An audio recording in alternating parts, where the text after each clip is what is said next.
ಇವತ್ತು ಒಂದು ಮಶ್ರೂಮ್ ಮಸಾಲ ಮಾಡೋಣ. ಡಾಬಾ ಸ್ಟೈಲ್ ತುಂಬ ಈಸಿಯಾಗಿ ಮಾಡೋದು. ಅದಕ್ಕೆ ನಾನು ಒಂದು ಬೌಲಾಗಷ್ಟು ಮೊಸರು ತಗೊಂಡಿದ್ದೀನಿ. ಅದಕ್ಕೀಗ 1 ಸ್ಪೂನು ಅಚ್ಚ ಖಾರದ ಪುಡಿ,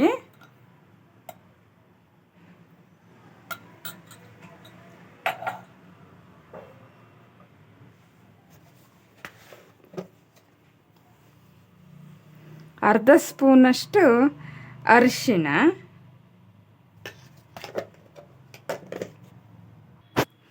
ಒಂದು 3/4 ಸ್ಪೂನಷ್ಟು ಧನಿಯಾ ಪುಡಿ,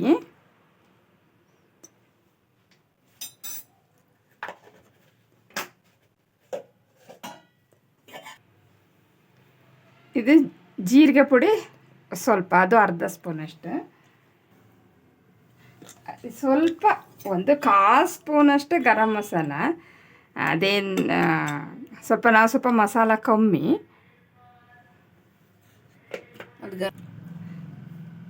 ಸಾಲ್ಟ್ ಅದೇ ನಮ್ಗೆ ರುಚಿಗೆ ಎಷ್ಟು ಬೇಕೋ ಅಷ್ಟು. ನಾನು ಸ್ವಲ್ಪ ತಗೊಂಡಿದ್ದೀನಿ ಮಶ್ರೂಮು.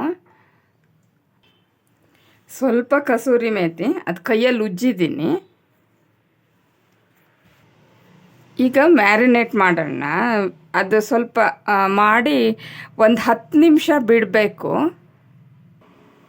ಎಲ್ಲ ಚೆನ್ನಾಗಿ ಮಿಕ್ಸ್ ಮಾಡಿ ಈಗ ಮಶ್ರೂಮ್ ಹಾಕೋಣ. ಈ ಥರ ಮಾಡಿ ಇಟ್ಬಿಡೋಣ. ಇದು ಚೆನ್ನಾಗಿ ಮಿಕ್ಸ್ ಆಗಬೇಕು.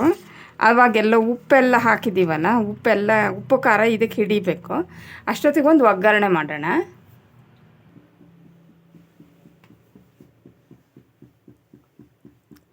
ಈಗ ಮ್ಯಾರಿನೇಟ್ ಆಯಿತು.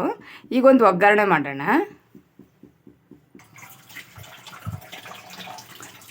ಎಣ್ಣೆ 2 ಸ್ಪೂನು,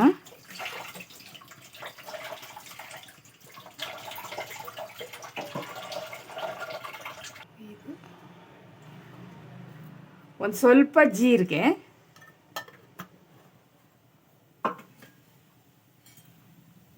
ಇದಕ್ಕೆ 1 ಏಲಕ್ಕಿ, ಒಂದು ಸ್ವಲ್ಪ ಚಕ್ಕೆ, ಸ್ವಲ್ಪ ಲವಂಗ,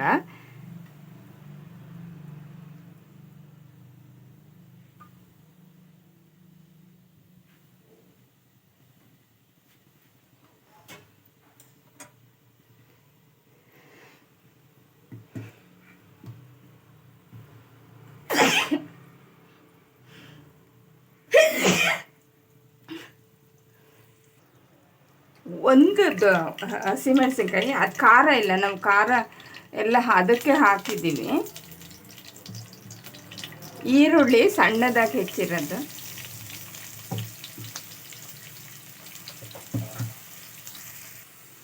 ಒಂದು ಚಿಕ್ಕ ಪೀಸು ಪಲಾವ್ ಎಲೆ, ಒಂದು ಸ್ವಲ್ಪ ಗೋಡಂಬಿ ಪೌಡ್ರ್ ಮಾಡಿ ಹಾಕ್ತೀನಿ, ಒಂದು ಚಿಕ್ಕ ಟೊಮೆಟೊ,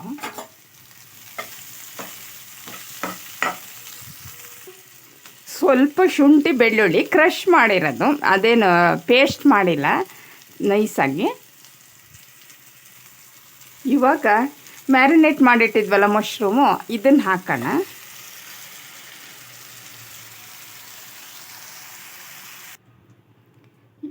ಗೋಡಂಬಿ ಪೌಡ್ರು, 2 ಸ್ಪೂನು ಕಡಲೆ ಹಿಟ್ಟು ನೀರಲ್ಲಿ ಕಲಸಿ ಹಾಕ್ತಾಯಿದ್ದೀನಿ. ಅದು ಇಲ್ಲಾಂದರೆ ನೀರಾಗ್ಬಿಡುತ್ತೆ, ಮಶ್ರೂಮೇ ನೀರು ಬಿಡೋದು ಜಾಸ್ತಿ. ಇವಾಗ ಕ್ಲೋಸ್ ಮಾಡಿ ಒಂದು 5 ಮಿನಿಟ್ಸ್ ಕುಕ್ ಆದರೆ ಸಾಕು. ಮಶ್ರೂಮ್ ಜಾಸ್ತಿ ಕುಕ್ ಆಗೋದು ಬೇಡ, ಮೊಸರು ಜಾಸ್ತಿ ಕುಕ್ ಆಗೋದು ಬೇಡ. ಅದರಿಂದ ಸ್ವಲ್ಪ ಕೊತ್ತಂಬರಿ ಸೊಪ್ಪು ಹಾಕೋಣ, ಸಾಕು. ಇದು ಆಫ್ ಮಾಡೋಣ.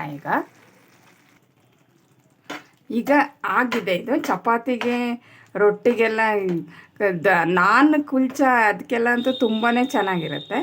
ಹಾಗೆಯೇ ಇಷ್ಟೊತ್ತು ವಿಡಿಯೋ ನೋಡಿದ್ದಕ್ಕೆ ಧನ್ಯವಾದಗಳು.